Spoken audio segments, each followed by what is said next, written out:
eso sí. Creo que va a ser 1 o 2 días, nada más que eso. Ah, ya, sí, porque Sí, vamos a estar con la profe de naturaleza y el profesor de matemáticas. así es. Casi todos los profesores del plantel nos evaluamos este año, así que les pedimos colaboración a ustedes porque excepcionalmente les vamos a pedir que vayan al colegio para que hagamos una clase que va a estar grabada, van a meter una cámara ahí del Ministerio de Educación y va a ser una clase tal como la que hemos hecho acá, pero va a ser presencial. Sí, Ah, eso. ya. Sí, Pero es sí, yo voy. solamente eso. Y con respecto a volver a presenciales completamente, no, solamente vuelve a los segundos niveles, porque estamos ahí de a poco. Probablemente después se van a incluir ustedes, pero partimos por ahora con los segundos niveles medios. ¿Ya? Nosotros Ah, seguimos en ya, todo caso en línea, siempre ya, conectados pues. porque no se va a perder esto. Vamos a seguir aquí, ¿ya? Ya, profe. Preguntas, dudas, consultas que vayan surgiendo en el momento, en la semana, cualquier cosa que tenga que ver con los horarios, clases, todo, me preguntan, ¿no? Y ahí estoy yo dispuesto a responder cuando sea necesario, ¿ya? Ya. Aquí está la nueva guía, porque hay nuevo material de estudio para esta semana. Ya estamos en la tercera entrega, tal como aparece acá arriba. Tercera entrega del segundo semestre. Y esto le puse como título El extraño mundo de las figuras literarias. Porque la semana pasada estuvimos trabajando con nuestro himno nacional. ¿Te acuerdas que vimos ahí lo que había, el misterio que había oculto en el primer verso de nuestro himno? Sí, profe. ¿Qué figura retórica teníamos en esa ocasión? ¿O qué figura literaria está presente en el primer verso de nuestro himno nacional? ¿Te acuerdas cómo se llamaba?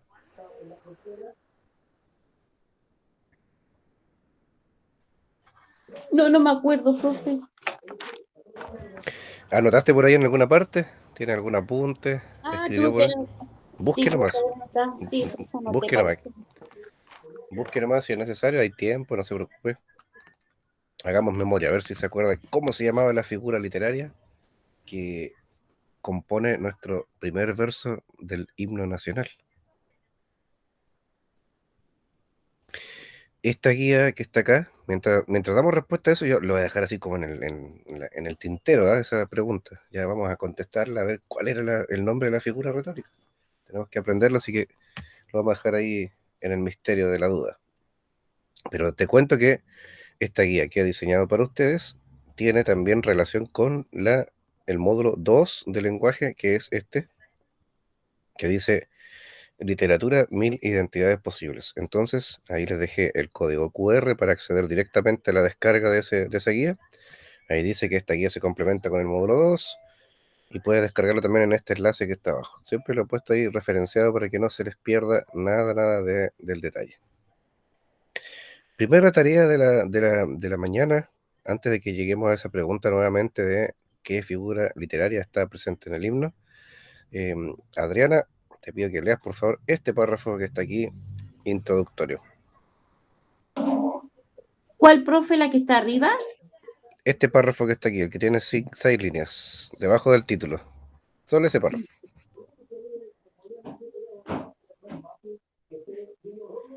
Ay, ¿me lo puede ahí, por favor, esto Desde aquí donde desde dice, arriba?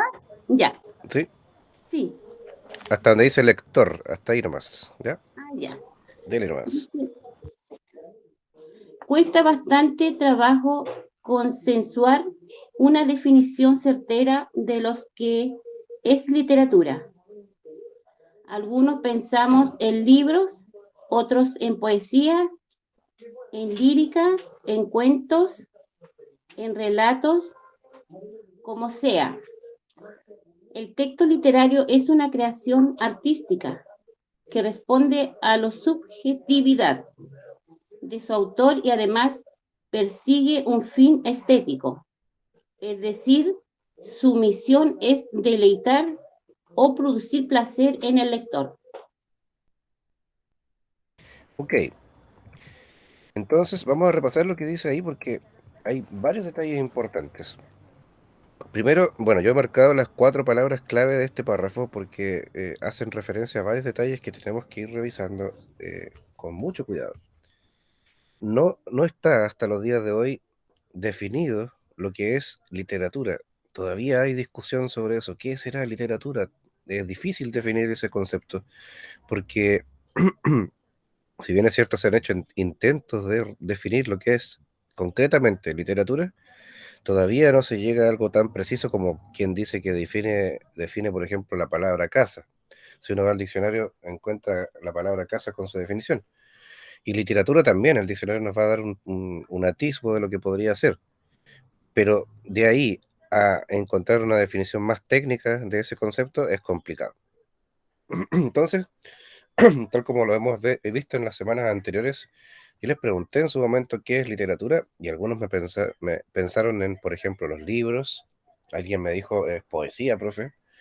La lírica, en los cuentos, los relatos, todo eso se viene a la mente cuando uno piensa en literatura. Y el texto literario, que es el tipo de texto que vamos a analizar en esta ocasión, que es diferente al texto expositivo anterior, porque la vez pasada trabajamos con noticias y los textos expositivos tienen como finalidad exponer información. Acá el texto literario es, lo que dice acá, una creación artística. O sea, el artista crea este texto para poder, primero, deleitarse y deleitar también a los que van a leer ese texto. ¿Mm? Responde a la subjetividad, eso significa que lo que piensa el autor, lo que piensa su creador, está plasmado en la obra y no necesariamente va a coincidir con lo que recibe el lector. Ahí es donde se produce la diferencia. En el texto expositivo, lo que decía la noticia responde a la realidad, es algo objetivo, se tiene que señalar simplemente lo que ocurrió, sin ninguna apreciación personal. Pero en el texto literario nos vamos a encontrar con la subjetividad del autor, con su forma de pensar, y esa forma de pensar es particular. No es igual que la de nosotros. A veces podríamos coincidir con la postura de un autor, por eso es que a veces pasa que leemos un libro y nos gusta el libro, o leemos otro tipo de texto literario y no nos gusta o nos aburre, porque si no coincidimos con esa subjetividad que tiene el autor, se produce eso. No, nos separamos de la lectura. Ahora, el fin estético significa belleza, ¿eh? La estética tiene que ver con la belleza. Por eso la literatura en sí misma es bella. Y nos vamos a dar cuenta que para eso están las figuras literarias, que son estos recursos que se usan para poder embellecer el texto. En una noticia no se puede utilizar figuras literarias, salvo algunas excepciones a la regla. En un titular se podría poner una para jugar un poco con el lenguaje, pero ahí no se usa, no es común usar las figuras literarias. Las figuras literarias son, como quien dice, el aderezo o el condimento que se le echa a la comida cuando uno está cocinando. Le da sabor, le da un gusto especial que no tienen los otros tipos de textos. Ahora si seguimos bajando en la guía, ya que esta guía va a estar disponible por si acaso, el 30 de septiembre y el 1 de octubre, ahí en horario de siempre, de las 9 a las 13 horas, para ir a buscar la copia impresa del colegio. Pero Yo ya la tengo, profe. la tiene ya. Sí, ya la imprimí. Eso es mucho mejor, ¿ves? Nosotros siempre disponemos del material impreso para que los alumnos vayan a buscarlo, pero si, no, si usted tiene los medios para poder imprimirlo en su casa, se ahorra ese viaje, está más seguro también, y además de eso, se adelanta a la fecha. Y yo por eso también subo el material mucho antes, para que ustedes tengan acceso a él y vayan adelantándose, ¿ya? Vayan recibiendo la primicia del material que yo diseño para ustedes. Y aquí hay 4 aprendizajes, Adriana.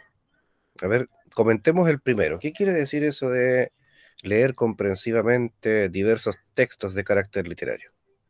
Tiene 2 partes ese aprendizaje. Primero, ¿has ejercitado la lectura comprensiva? ¿Has podido comprender más lo que lees que antes o todavía te ha costado un poco?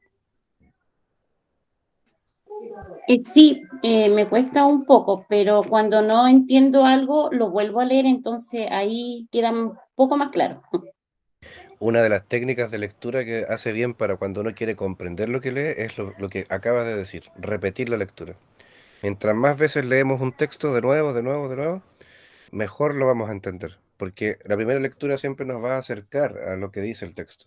Me En- pasa mucho a mí en naturaleza, con ya, eso. ajá. Como por Entonces, ejemplo, a ver un ejemplo concreto, a ver cómo sería en ciencias en naturales. ¿Eh? por ejemplo, naturaleza son preguntas. del texto que nos entrega la profe, de un resumen que nos entrega. Ah, Entonces, para buscar la respuesta, lo tengo que leer como 2 veces para ver dónde está la respuesta. exactamente. A veces por una palabra clave vamos a dar con esa respuesta en la página tanto, en el párrafo tanto de la guía de ciencias naturales. Pero en otras ocasiones también va a pasar que cuando nos preguntan algo, el profe juega un poco con el lenguaje y nos pregunta no de forma literal. Entonces no tenemos que buscar el concepto, sino el tema. Y ahí se vuelve más difícil. No siempre las preguntas de análisis de una guía van a responder a lo literal. A veces pasa que nos preguntan sobre el tema en general y vamos a tener que elaborar una respuesta en base a lo que nosotros creemos. Y eso generalmente en ciencias no pasa mucho porque las ciencias naturales son un tipo de ciencias exactas. La respuesta es sí o sí. Igual que en matemáticas, 2 más 2 va a ser siguiendo a ser 4 y no tiene otra respuesta. Entonces, pero en cambio acá en las asignaturas como historia o lenguaje, vamos a tener ese grado de subjetividad que cambia un poco la respuesta. Y ahora hay un apellido, aquí está el nombre, dice leer comprensivamente los textos literarios, pero acá está el apellido. Identificar significa encontrar. ¿No? ¿Qué vamos a identificar? ¿Su qué? Estructura, Eso es. Y estructura y composición.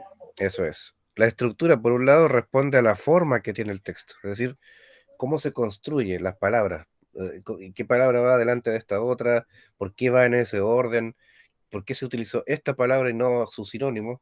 Eso es estructura. Y además de eso, la composición, la forma que va a tener el texto. Es distinto leer un texto poético, un poema, a leer, por ejemplo, una obra de teatro. Es distinto. O leer un cuento, a leer un poema, hay diferencias en la escritura. ¿Ya? Entonces, cuando estemos analizando textos, vamos a leerlos de forma comprensiva. Hay que ejercitar algunas técnicas de lectura y entre una de ellas de las que hay es la que has mencionado tú, que es releer el texto cuando uno no lo entiende. Y identificamos la estructura y la composición. En el segundo, ¿qué dice? A ver, vamos a ver qué dice acá en el número 2. Segundo aprendizaje, Adrián. Apreciar y valorar la literatura como medio de expresión artística propia del ser humano. Dice aquí que la literatura es una expresión artística. Es decir, el ser humano se expresa, él muestra su interioridad. Por eso, cuando uno está triste y quiere escribir algo, el texto va a expresar esa tristeza. O cuando uno está alegre, contento, feliz, también en la forma de escribir va a expresar esa felicidad. Si no, pregúntenle a algún joven enamorado por ahí, ¿cierto? Que se pone a escribir poemas para su enamorada. eh, y cuando nos enamoramos nos volvemos unos poetas, ¿eh? Pero así sucede. Y precisamente aquí hay dos conceptos. Apreciar. Apreciar, ¿qué significa apreciar concretamente? Cuando yo aprecio algo, Valorar, no sé, valorar. significan casi lo mismo, ¿no? Apreciar y Sí, valorar. Le, sí. da, le damos un valor agregado a algo. Es como, por ejemplo, cuando vamos al supermercado, ¿cuánto vale este kilo de arroz? 980 pesos. ¿Ya? Tiene un valor. Pero si yo voy a otra marca de arroz, va a valer 1050 el kilo, ¿cierto? O a veces puede valer más, 1230. Le damos un valor. Entonces, hay textos literarios que van a tener más valor para uno que otros. Hay textos que nos van a encantar más porque nos van a cautivar en su belleza, en su entendimiento, que otros textos que a lo mejor no nos van a gustar tanto. Pero todo hay que entenderlo desde la expresión artística propia del ser humano. La literatura está ahí para poder expresar lo que el ser humano siente, lo que el ser humano ve en el mundo. Y por eso siempre pongo este ejemplo, que nuestras culturas originarias, específicamente los mapuches, tenían la costumbre de sentarse frente al fogón en las rucas y hay un ejercicio que lo hacían desde siempre, desde tiempos inmemorables, que era contarse historias. ¿Ya? Los abuelos generalmente contaban historias a los nietos, a los niños más pequeños, ahí al lado del fuego, se comían alguna cosa rica, ¿cierto? Y mientras estaban contando historias. Y esto hay que sumarle la mística ahí de que, por ejemplo, podría estar de noche antes de acostarse y los niños solamente alumbrados por el fuego del fogón central y mientras comían algo exquisito, escuchaban a sus abuelos contar historias. Y después, cuando los abuelos partían de este mundo, ellos crecían, los niños crecían y repetían el ciclo, le contaban a sus hijos y los hijos a sus otros hijos y así.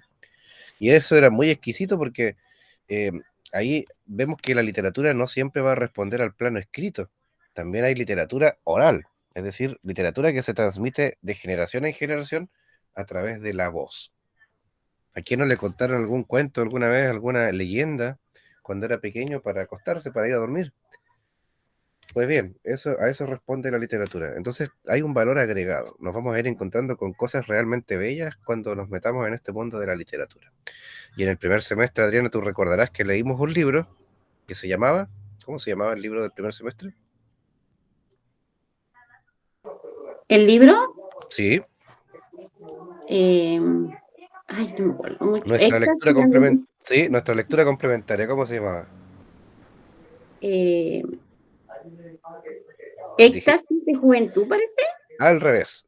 Sí, Juventud de éxtasis. Juventud del Éxtasis, ¿ya? Un escritor mexicano que se llama Carlos Cuauhtémoc Sánchez escribe esta novela.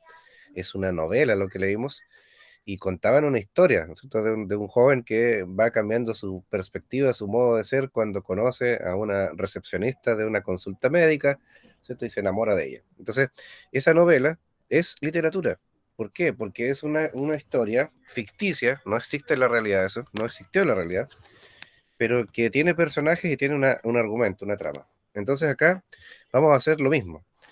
En el segundo semestre tenemos una lectura complementaria que yo les dije, les adelanté así, al final del primer semestre les dije el título nada más, pero hay que ir viéndola con un poco de anterioridad. Tenemos de aquí a noviembre, finales de noviembre, para realizar la evaluación y se llama Cuentos de amor, locura y muerte de Horacio Quiroga. Ese libro Ah, nos va, sí. ese libro nos va a mostrar ahora no una historia completa como la novela anterior, sino que ahora vamos a encontrar un compilado de varios cuentos que escribió este autor latinoamericano, ¿ya? Cuentos de amor, de locura y de muerte, así se llama el libro.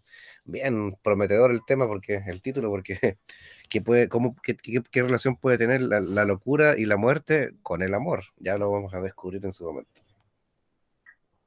Ya hablaremos de la segunda lectura complementaria, porque ahora va a ser más sencilla, no van a tener que leer el libro completo, sino que solamente una selección de los cuentos que yo les voy a decir y son bastante crudos e intensos esos cuentos y nos vamos a encontrar con temáticas bien locas en esa lectura.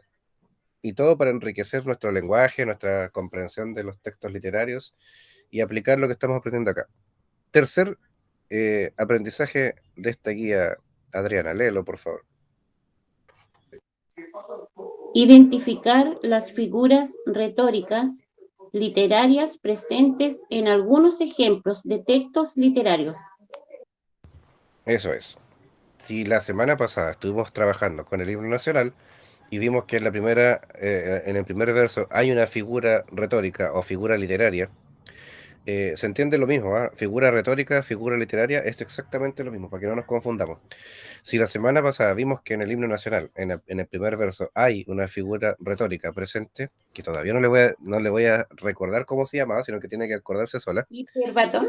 ¡Ah! Y se acordó, Adriana, muy bien. Hiperbatón, ¿ya? Hiperbatón.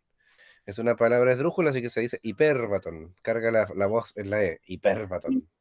Hiperbatón. Eso.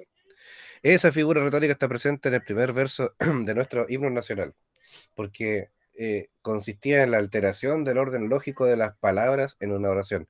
Es decir, nuestro primer verso del himno nacional estaba revuelto, como se dice. Vamos a mostrarlo acá. Dice, puro Chile es tu cielo azulado. A ver si lo puedo enfocar. Ahí sí. Puro Chile es tu cielo azulado. Y esto estaba al revés porque después de hacer varios ejercicios de ordenarlo, concluimos que el orden correcto era Chile, tu cielo azulado es puro. Y ahí habría estado sintácticamente ordenado. Eso se llama eh, hiperbatón. Y hay más figuras retóricas que nos van a maravillar cuando empecemos a analizarlas una por una, para llegar a nuestro cuarto aprendizaje, que es ya redactar un texto de intención literaria. Vamos a jugar un poco a ser escritores, no profesionales, no en el grado profesional, pero sí escritores aficionados. Todavía podemos aplicar esto y empezar a redactar nuestros propios textos. Y quizás a alguno le va a quedar la costumbre y se va a volver escritor en sus tiempos libres. ¿Quién no? ¿Quién sabe? Tengo el caso de una alumna que le gustó esta asignatura, no estudió algo con esto, creo que estudió algo con prevención de riesgos, si no me equivoco, porque nosotros los profes después cuando la gente se egresa de nuestro colegio, hacemos una pequeña investigación de dónde está, qué está haciendo, y estudió algo nada que ver con lenguaje, pero en sus tiempos libres, ella publica en sus redes sociales varias cosas que va escribiendo y son de bastante alto grado, ¿ah? Entonces le gustó la literatura, se dedicó a otra cosa, pero le gustó la literatura como un buen pasatiempo, así que se pone a escribir de vez en cuando. Y bueno, los textos que aparecen en sus redes sociales. Ahora, eh, vivir de la literatura en Chile es complicado, pero eso ya es otro plano. Simplemente tenemos que pensar que es un buen ejercicio también para poder liberarnos. Si alguien está estresado, también puede recurrir a escribir literatura y le va a ayudar a soltar un poco ese estrés. O bien para producir una obra propia, después de la cual se pueda sentir orgulloso, ¿cierto? Al terminar. Muy bien, Profe, dígame. igual es bueno, por ejemplo, a mí me pasa que yo eh, trato de escribir todo lo que en las hojas de prueba las paso al cuaderno. Entonces, igual me ayuda mucho a escribir bien y a comprender un poco más lo que estoy pasando. Exactamente. Lo que usted hace o lo que está explicando se llama síntesis. Cuando uno resume la materia que está aprendiendo y además de eso, cuando hace el ejercicio de transcribir o pasar al limpio, como se decía antes, pasar limpio al cuaderno, la materia, ahí uno se la aprende. Pero eso técnicamente hablando todavía no es literatura. ¿Por qué? Porque escribir algo de memoria o algo que tenga que ver con la materia no responde a los fines estéticos de la literatura. A menos que usted escriba un poema de la materia que está aprendiendo, sí, eso sí. Pero el ejercicio que hace usted es bueno porque nos ayuda primero a poder comprender mejor lo que se lee para estudiar bien y sacarnos buena nota. Y segundo, nos ayuda también a ejercitar la escritura a mano, la escritura caligráfica. Eso también es importante. Acá abajo, Adriana, tenemos las dos versiones del himno nacional de Chile, lo que vimos la semana pasada, que era la versión de 1822, compuesta por Bernardo de Vera y Pintado, y la música de Manuel Robles, que partía con este verso que decía: Ciudadanos, el amor sagrado de la patria os convoca a la lid, libertad es el eco de alarma, la divisa triunfar o morir. El cadalso, la antigua cadena, os promete el antiguo español, arrancad el puñal al tirano, quebrantad ese cuello feroz. Si nosotros comparamos con la nueva versión del himno nacional que fue compuesta ahora por Eusebio Lillo, el poeta, y la música por Ramón Carnicer, dice: puro Chile es tu cielo azulado, puras brisas te cruzan también, y tu campo de flores bordado es la copia feliz del Edén. Majestuosa es la blanca montaña que te dio por baluarte el Señor, y ese mar que tranquilo te baña te promete futuro esplendor.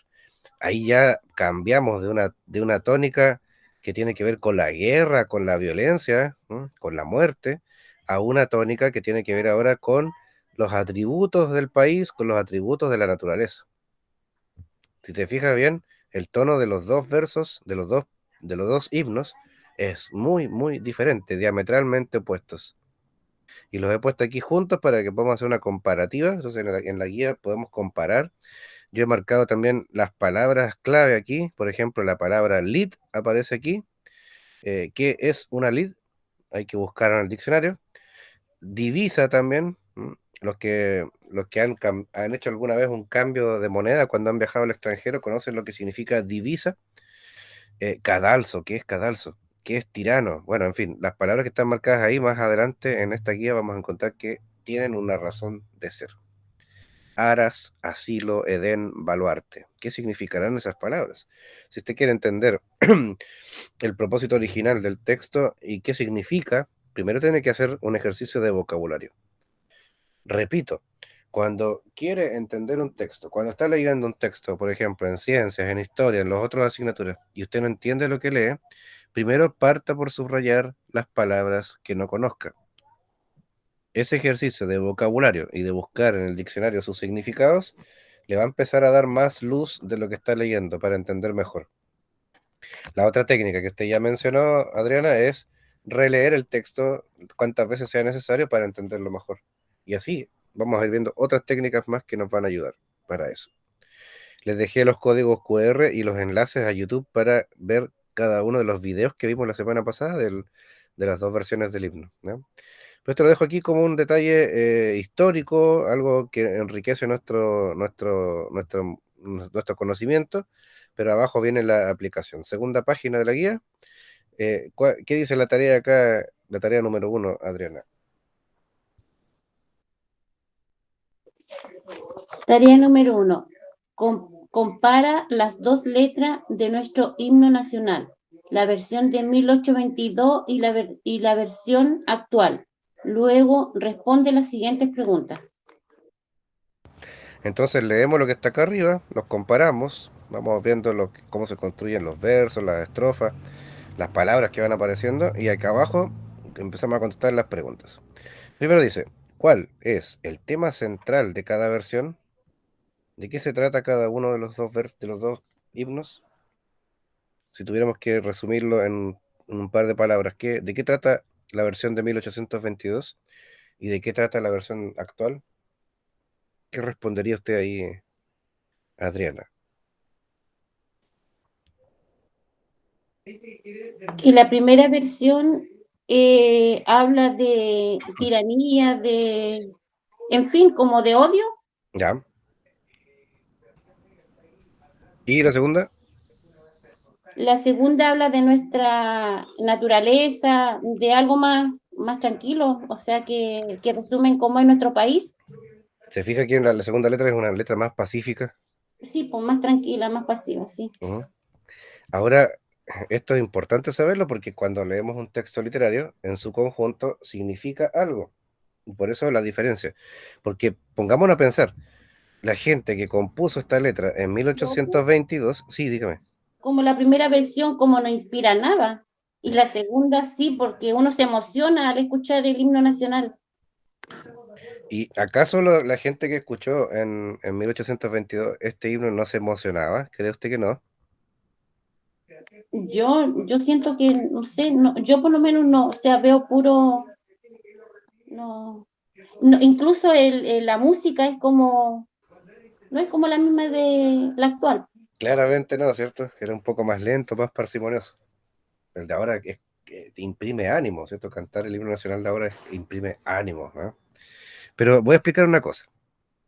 Tenemos que entender el contexto para entender por qué esta letra en ese tiempo causaba impacto. Tenemos que pensar que en 1822 ya habían pasado varios años desde que Chile había firmado su independencia. En 1810, específicamente un 18 de septiembre, los patriotas de esa época se juntaron, armaron una Junta Nacional de Gobierno, o sea, su primer ensayo de república. Y los españoles obviamente se escandalizaron, dijeron, ¿cómo esto ya se están empezando a rebelar? Y empiezan las guerras, aparecen confrontaciones, guerras con derramamiento de sangre, murió gente por la patria. Entonces, en 1810, 18 de septiembre, se convoca la primera Junta Nacional de Gobierno. Ya está empezando a notarse la rebeldía, el pueblo chileno quiere ser libre. Y 8 años después, en 1818, en febrero de 1818, se firma finalmente la Carta de Independencia, ¿ya? El documento que dice que finalmente Chile es libre de la corona española. Y estos 8 años fueron de puras confrontaciones, de puras guerras, ¿ya? Donde se derramó sangre por la patria. Entonces, en ese contexto, claro que está correcto que se cante eso. Arrancad el puñal al tirano, quebrantad ese cuello feroz. ¿Quién es el tirano? El español, porque arriba dice, os promete el antiguo español. El español es el tirano. Por eso este himno, a pesar de la música que tenía, que era bien elegantita, bien parsimoniosa, como de salón, este himno tiene una letra potente, que para la gente de la época significaba libertad, significaba sentir orgullo por ser libres, ¿ya? Ahí se explica por qué a lo mejor a nosotros nos suena un poco espantoso, ¿sí o no? Nos suena un poco espantoso lo que dice la letra. Pero en ese tiempo era normal cantar algo así como esto porque era un himno que llevaba al pueblo a la guerra, a combatir, a luchar por su libertad. En cambio, ya más adelante, cuando las aguas se han calmado, cuando ya finalmente en Chile quedan pocos españoles y los que quedan son nada más personas pacíficas que no están en la guerra, cuando ya las aguas se calman, nace esta letra que ya está más centrada en la naturaleza de nuestro país para describirla, como aparece allí, porque ya no son tiempos de guerra, son tiempos de paz. Entonces, eso explica por qué la diferencia de textos. Aquí aparece la palabra esclavo, ¿m? Porque hasta estos momentos Chile era esclavo de España. Fueron 200 años de colonia española en las que los chilenos no eran chilenos, eran españoles o mestizos.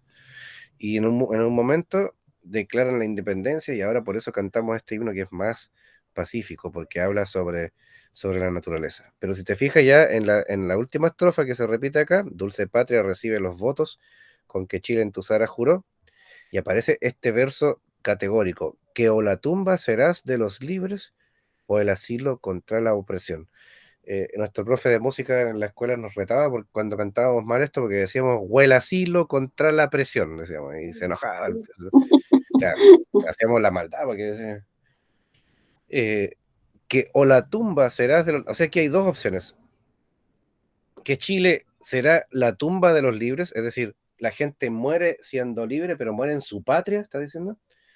O bien la otra opción sería que esto será el asilo contra la opresión. Y esto significa que nuestro país durante varios años fue el refugio de otros países. Personas que huyeron de su patria en su momento por conflictos internos venían a Chile a ser asilados, a ser refugiados. Y esto hasta los días de hoy sigue ocurriendo. ¿M? Sigue ocurriendo que los migrantes llegan a Chile buscando oportunidades mejores, ¿m?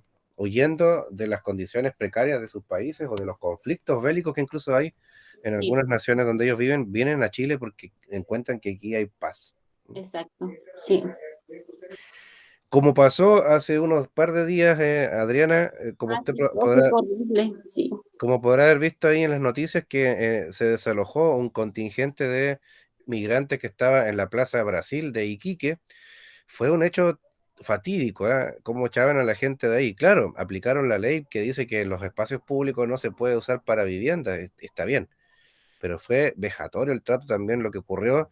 Uno de los migrantes también reaccionó desfavorablemente, sacó un arma, atacó a otra persona e incluso atacó a carabineros. Entonces, estas cosas suceden porque también, a pesar de que Chile es el asilo contra la opresión, es decir, eh, recibe a la gente que necesita estar en paz, también al mismo tiempo se está incurriendo en una falta con la ley de migración. Hay vacíos legales ahí, por eso la gente entra descontroladamente, sin documentos, sin papeles, y además de eso con prontuario delictual. Hay personas que han entrado aquí con crímenes sobre sí. Y otras personas, por otro lado, que de verdad vienen a sacrificarse, a trabajar y a buscar un futuro mejor, de las que sí hay que reconocer esa buena intención. Entonces, para que entendamos lo que dice nuestro himno, porque no están escritas estas líneas porque sí. Aquí hay historia. Seguimos con las preguntas. ¿Cuántas sílabas tiene cada verso en cada una de las dos versiones del himno? Esto me encanta a mí porque en su momento hicimos harta métrica. Cuando estábamos en clases presenciales hacíamos mucho este ejercicio. Y bueno, yo creo que ahora vamos a aprovechar también el espacio para hacer un ejercicio con el primer verso de nuestro himno. Así que voy a cambiar el modo presentación. No muestro mi camarita hoy día porque está horriblemente impresentable. Así como estoy de resfriado. Ni siquiera prendió la cámara porque el resto no merecen la pena, ¿cierto? Que vean a este monstruo que se ha levantado a hacer clases hoy día. Vamos a la pantalla completa así para que mostrarte en la diapositiva de PowerPoint. Vamos a ver, ahí va cargando.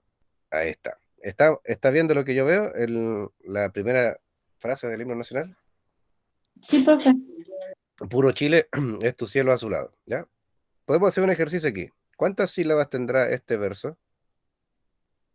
Vamos a sacar acá las dos restantes. Vamos a ver cuántas sílabas tiene este verso. Primero, pu, vamos a marcar con rojo, ro, chi. ¿Se acuerda este ejercicio cuando éramos pequeños nos hacían contar las sílabas? Puro, Sí, chi. profe. Sí. ¿Ya? Eso.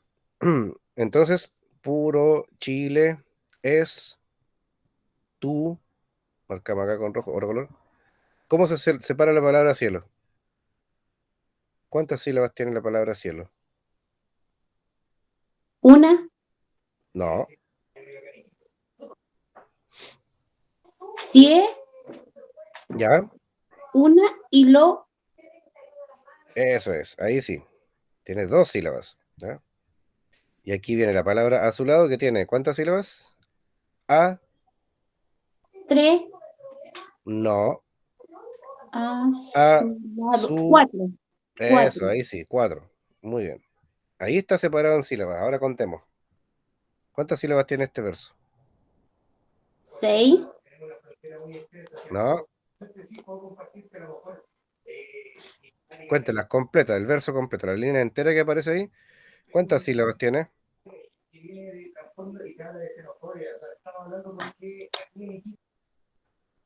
Y Doce. justamente lo que está escuchando ahí de la tele de fondo habla de la xenofobia. Mire qué coincidencia, justo probablemente están tocando la noticia de los migrantes. 12, ¿Eh? 12. ¿Cuántas sílabas tiene este verso que estamos viendo acá? 12. 12, ¿ya?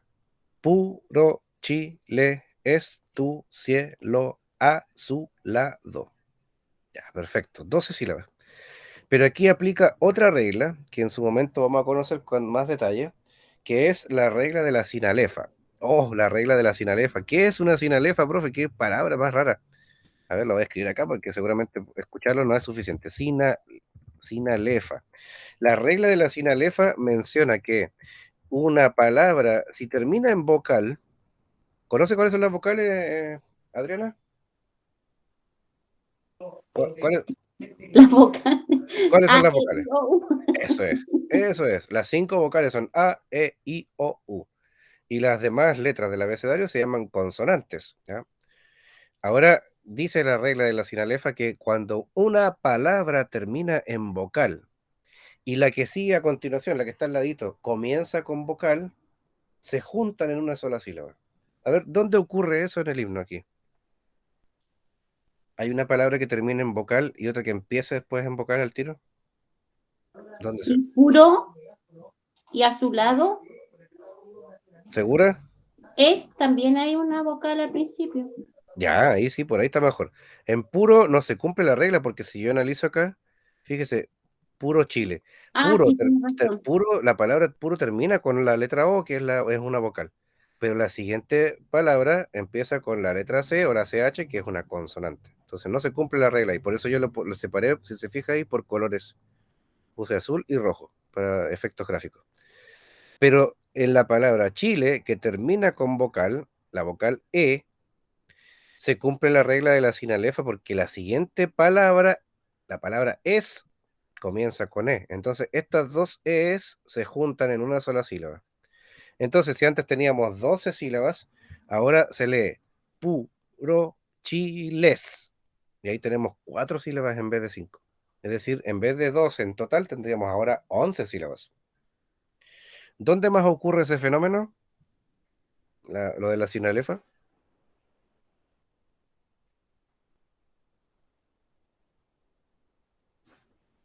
Siga pensando, ¿dónde más ocurre lo mismo? En puro, No, porque ya dijimos que Chile comienza con la ch, que es una consonante. Sigue leyendo para adelante, a ver dónde más hay una sinalefa.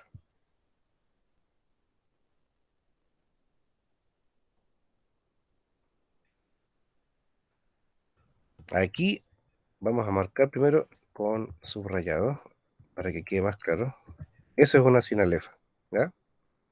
Palabra Chile termina con E, pero la palabra es comienza con E, entonces esas dos es se juntan en una sola sílaba, ¿ya? ¿Dónde más ocurre algo parecido? cielo a su lado. Muy bien, ahí sí. ¿Se entiende la diferencia?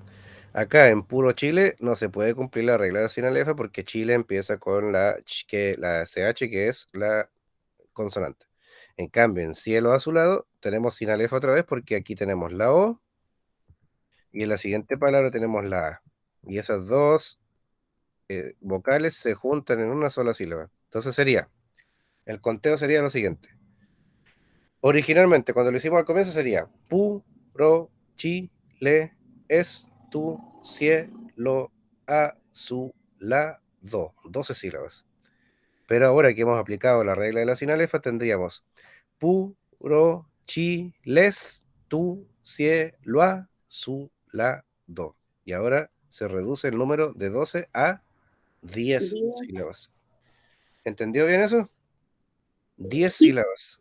10 sílabas tiene este verso. Y podríamos seguir con puras brisas te cruzan también, ¿cierto? Puras, eso, así dice después.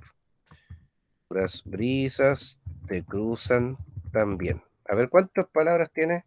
Perdón, ¿cuántas sílabas tiene este verso de la segunda, el segundo verso de la estrofa del himno? Hagamos el mismo ejercicio. Puras tiene 2 sílabas. Brisas, ¿cuántas tiene? 9 en total. 9, ¿sí? A ver, ya las contó y ahí va agarrando más velocidad, ya está empezando a entender mucho mejor esto, así que por eso lo hace más rápido.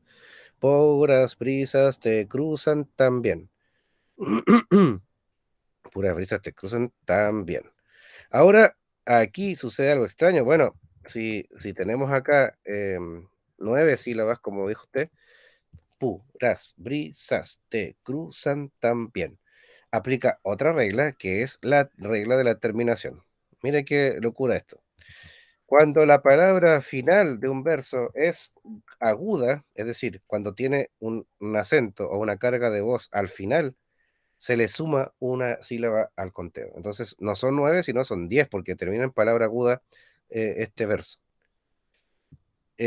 La palabra a su lado, arriba, es una palabra grave, porque la carga de voz está en esta sílaba. A su lado, se dice.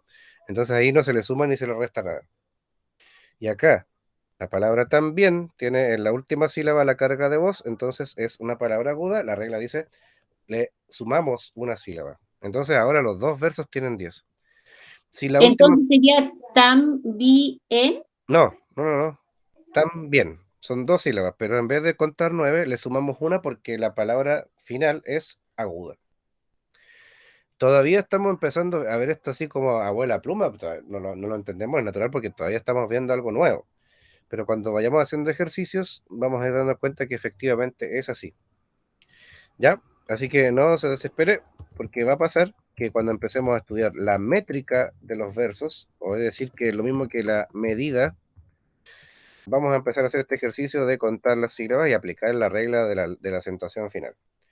Dicho sea de paso, cuando una palabra aguda termina el verso, se le suma una sílaba al conteo. Cuando la palabra final es grave, no se le suma nada. Y cuando la palabra final es esdrújula, se le resta una sílaba al conteo. Para eso también en las próximas clases tendremos que aprender o recordar, si es que alguien se lo aprendió cuando estaba en básica, qué son las palabras agudas, las graves y las esdrújulas. Hay que repasar eso para poder entender bien a qué me refiero. ¿Ya? Pero por el momento, digamos que la regla de la sinalefa hace que las vocales se junten en una sola sílaba. La métrica es la que estudia la medida de los versos.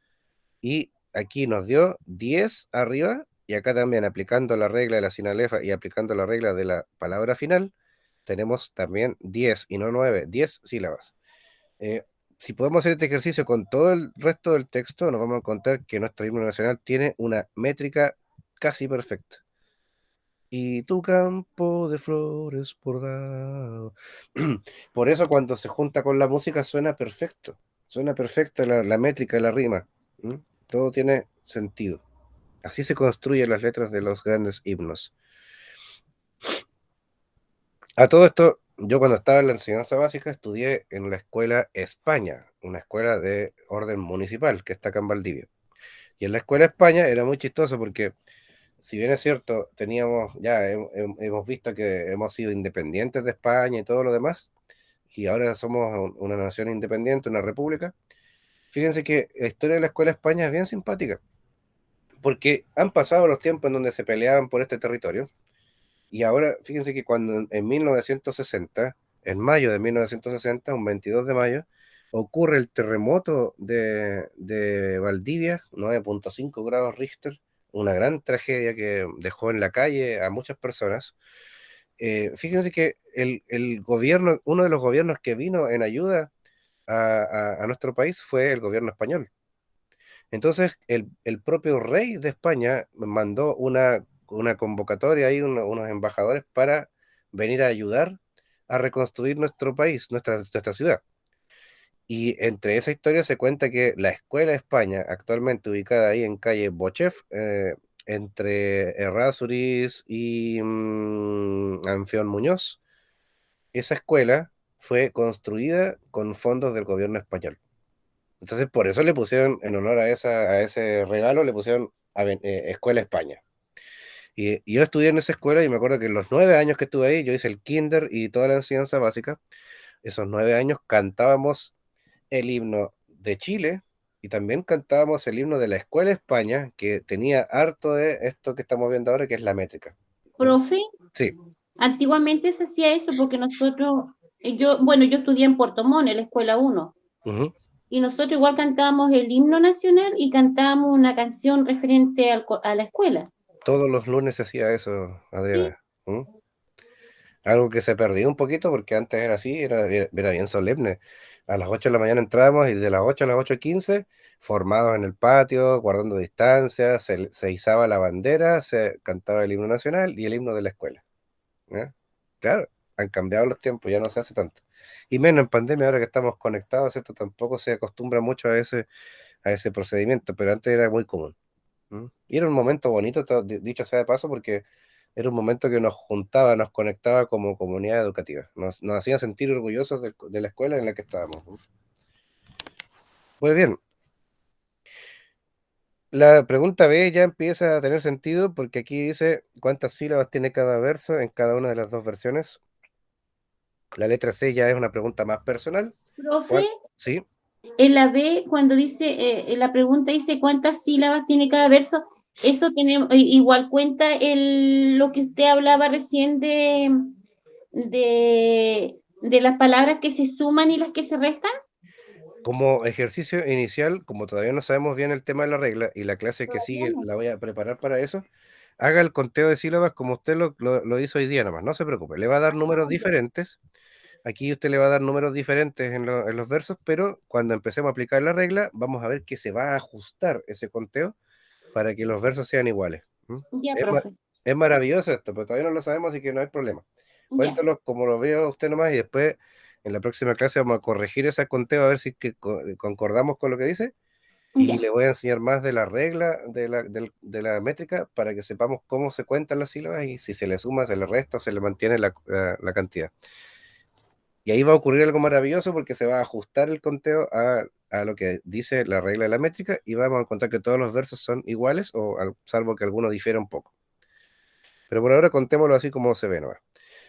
Letra C, ¿cuál de las dos letras te ha gustado más? Es una pregunta netamente personal. Hay gente que le gusta la versión de 1822 porque demuestra la guerra, ¿cierto? Es una letra para ir a la batalla, pero hay otras personas que les gusta más la descripción de naturaleza de la segunda versión.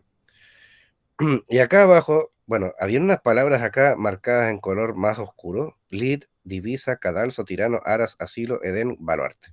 Pues bien, aquí yo he puesto esas palabras en orden como aparecen en los textos y con un espacio al lado para que usted haga ejercicio de buscar su significado en un diccionario o también puede ser en la internet. Busca ahí en Google, ¿cierto? ¿Qué significa cada una de estas palabras? Anote el significado acá al lado porque estudiar el vocabulario de un texto nos ayuda a mejorar nuestra comprensión de la idea que propone. Así que es un buen ejercicio saber qué significan estas palabritas. Por ejemplo, cadalso. ¿Qué significa cadalso? Ah, es una palabra bien antigua y es bien de miedo el significado, ¿ah? Eh, no sé, ahí lo va a ver cuando lo busque en el diccionario, va a ver lo que significa cadalso. ¿Qué era un cadalso?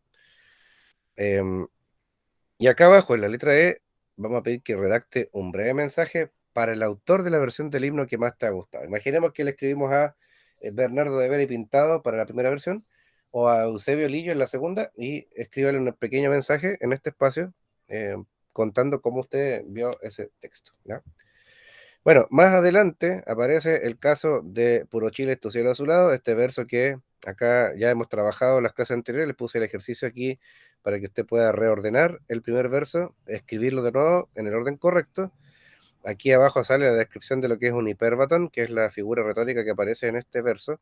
Aparece un ejemplo acá también de de un poema de Gustavo Adolfo Bécquer que se llama Volverán las oscuras golondrinas. Ahí está el código QR para poder escuchar la narración de este texto, la declamación poética de este texto. Y aquí aparecen más figuras retóricas, aquí más abajo aparecen más con su descripción, con ejemplos.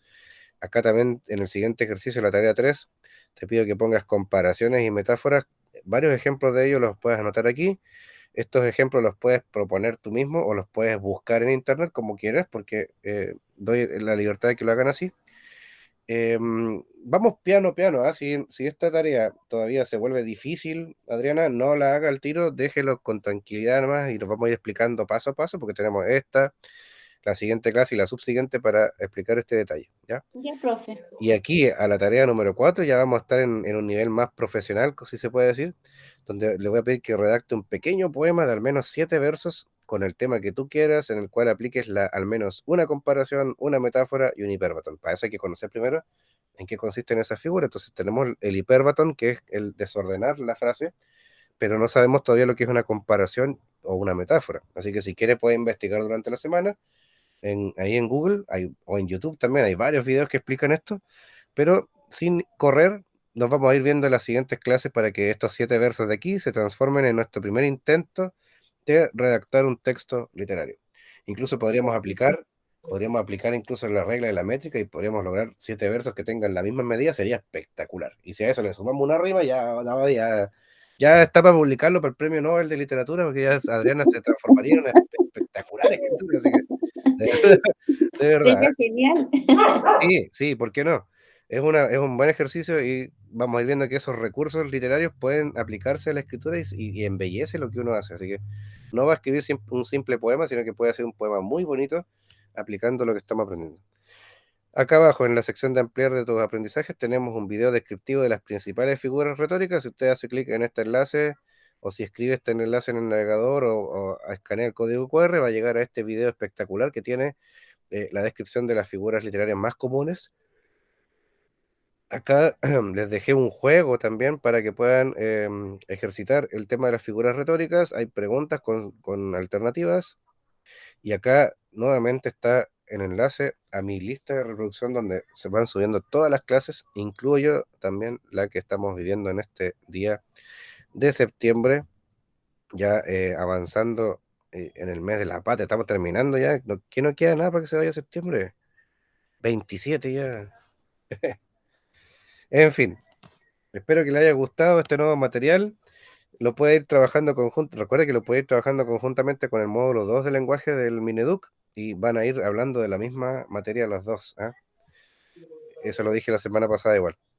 Así que muchas gracias por venir. Adriana, si tiene preguntas, consulta algo antes de irse. Sí, profe, había una tarea anterior, esa tarea yo la tengo lista, no sé, esa tarea hay que enviarla a su correo. Como siempre, todo enviado a este correo que está acá arriba. Esa es mi dirección de correo, está en todas las guías. Así que Ah, espero ya, su mensaje ahí para revisarlo. ¿Ya? ya, profe, muchas gracias. Que tenga una linda semana, Adriana. Nos vemos en la próxima Igual usted, clase. 7 días cuídese, más. nos vemos. Chao. Chao, chao.